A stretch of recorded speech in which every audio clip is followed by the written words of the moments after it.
A wealthy trader named Tao resided in Ad. He married Isioma, a lovely but homeless woman whom he had seen sleeping on the street in her village many years before. Isioma was her mother's eldest daughter. She had 6 additional children. Isioma's father had died prematurely, leaving the family's burden on her mother, a modest trader. Tao had a delivery to make one night when he noticed Isioma sleeping on the street. His vehicle broke down along the voyage, so he arrived late at night. He was startled to see her out in the cold and awoke her. "Why are you sleeping outside at this time of night?" Tao asked. "I don't have a choice," Isioma answered. "My mom kicked me out of the house. She'd rather I sleep with an older man than live under her home. I'd do anything to aid my family, but I can't sell my dignity and honor." Tao was moved by her words. He offered her to sleep in his van and promised to drive her home the next day. Isioma, feeling responsible, trusted him and followed him inside his van, where she slept till the following morning. When they got at Isioma's house, her mother reacted angrily, telling her never to return. Tao considered her mother's attitude unbelievable and defended Isioma. Isioma began to cry, feeling helpless about her circumstances.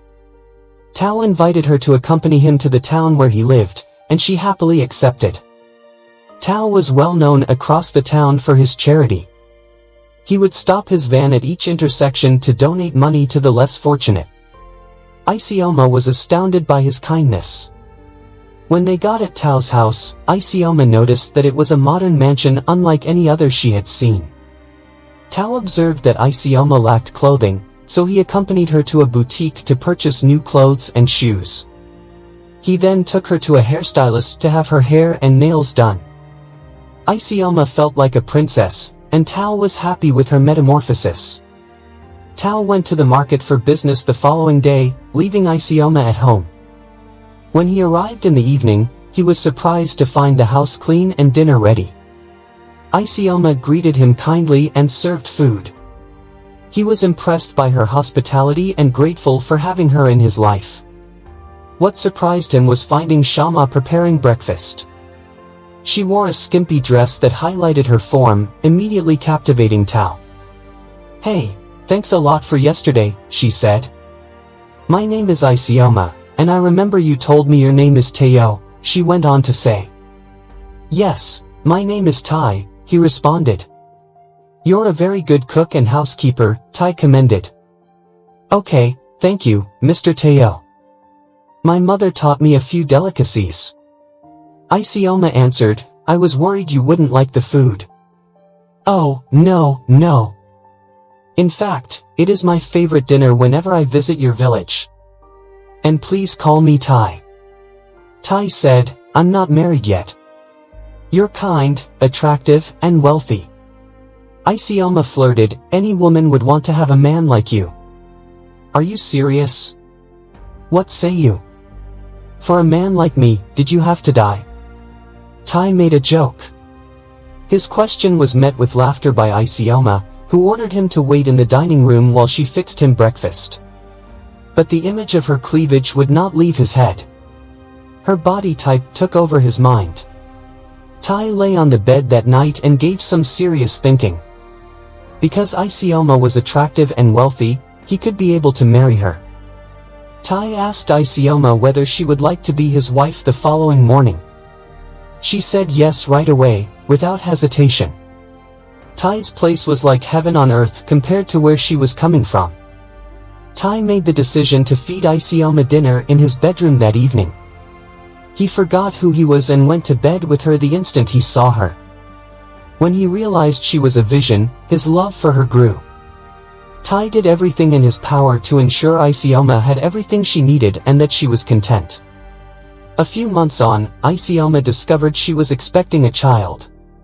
To be properly referred to as his wife, Tai demanded to see her mother and pay her wedding fee. Tai complied with Isioma's request not to tell her mother too much. Her mother handed him a list of absurd things, but Tai didn't care and purchased them all. Isioma would often beg Tai for money after their marriage, and he would always oblige her. Even though Tai understood this, his love for Isioma kept him from caring. But tragedy struck when their daughter turned 5. Envious of Tai's success, his pal tainted his drink during a feast honoring his daughter's birthday. Tai took down the drink after placing too much trust in others and quickly became sick. He incurred significant losses and had to spend a lot of money on his care. He had to rely on his funds to fight for his life. Isioma was encouraging at first, but as time passed and Tai stayed in the hospital, she began to lose her patience with him. Taeyo saw that when she went with him to the hospital more often, Isioma's behavior changed significantly. Even with her changed demeanor, Taeyo could sense her underlying resentment, yet she insisted on asking him to wait. With his health failing, Taeyo sold everything he owned in a last-ditch effort to pay for his medical care, leaving him penniless and only owning his property. Isioma's temperament drastically changed from earlier as she progressively became a cold and indifferent figure, unable to take the stress any longer. One day, while Isioma was traveling to the market to sell their cars in order to get more money, she happened to run into Alodzi, a kind stranger, who changed everything.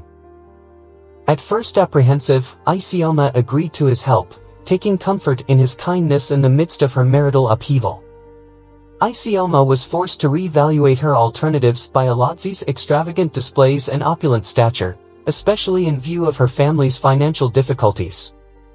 A phone call from her mother, begging for money to help a sick relative, added to Isioma's inner agony as she struggled with her mixed feelings. As the pressure on her increased and her disenchantment with her marriage grew, Isioma began to consider Alodzi's suggestion seriously, seeing it as a possible way out of her current situation. After considerable consideration and introspection, Isioma ultimately decided to break things up with Taeyo. At the hospital, confronting him with her determination, she vented her frustrations and disappointments, ignoring his entreaties and walking out determined to create a new route with Alodzi. Isioma and Taeyo's marriage was officially over after their lavish wedding took place, and Isioma's mother returned the bride price with contempt. In the meantime, Taeyo's extraordinary comeback was the result of his recovery path, which included surgery and financial difficulties. He started his company over from scratch with tenacity and determination, eventually regaining his former wealth. After his turbulent marriage with Isioma, Taeyo decided not to pursue another union, embracing a lone road forward in spite of the turbulent events and pain suffered. Taeyo's steadfast love for his daughter was a pillar of support during the turbulent times. He gave her all of his love and attention to make sure she felt supported and loved even if her mother wasn't there. Taeyo made it his job to protect his daughter from the harsh reality of their circumstances, trying to provide her some semblance of normalcy in the face of hardship, from taking care of her everyday needs to providing emotional support. However, under the surface of family unity, their once perfect marriage started to fall apart under the constant barrage of outside obstacles. Taeyo's business empire was rocked by the Economic and Financial Crimes Commission's abrupt crackdown, which led to its forced closure because of accusations of money laundering. Taeyo was sentenced to a disastrous 15 years in prison after becoming mired in a legal maze and facing serious charges. After Taeyo's downfall, his assets were seized and his accounts were frozen, leaving Isioma to face the harsh reality of her imminent poverty. Isioma had little comfort in her new situation as she navigated the dangerous waters, especially with her family's constant scrutiny and growing demands. Her suffering was exacerbated by her mother's harsh criticisms and acrimonious accusations, which left her adrift in a sea of hopelessness and doubt. Taken from her stable income and facing the impending possibility of being a single mother, Isioma discovered herself on the verge of hopelessness, bearing the burden of her dashed hopes and broken life. Isioma, her heart laden with regret and guilt, humbled herself before Taeyo in a desperate attempt to gain forgiveness and atonement. Holding her bloated stomach, she begged Taeyo to pardon her, to provide her with a lifeline across the storm she had created for herself. Isioma understood, however, that the bridges she had burned could never be rebuilt and that the wounds of betrayal and abandonment were too deep to be healed by words alone as she stood before him, her cries going unanswered. Isioma said goodbye to the life she had known with a sad heart and teary cheeks, a moving reminder of the unchangeable repercussions of her choices. Isioma was enveloped in a whirlwind of sorrow and despair as she withdrew into the shadows of obscurity and considered the far-reaching consequences of her decisions. Even still, in the ruins of her dashed hopes, she held on to a glimmer of hope, a strong faith in the transformational power of atonement and the potential to forge a new path, one that was both unclear and full of unimaginable possibilities. So as Isioma set out on the difficult path of self-discovery and redemption, she found comfort in the lessons that endured, in the human spirit's unwavering perseverance. And in the unwavering conviction that even in the darkest of nights, a new day would eventually break through and shine its bright light upon the path ahead. If you were moved or inspired by this tale, you should think about subscribing to the channel, sharing it with people you think would benefit from its lessons, and writing a comment to share your opinions. Your contribution makes stories that uplift and spark important dialogues more widely heard.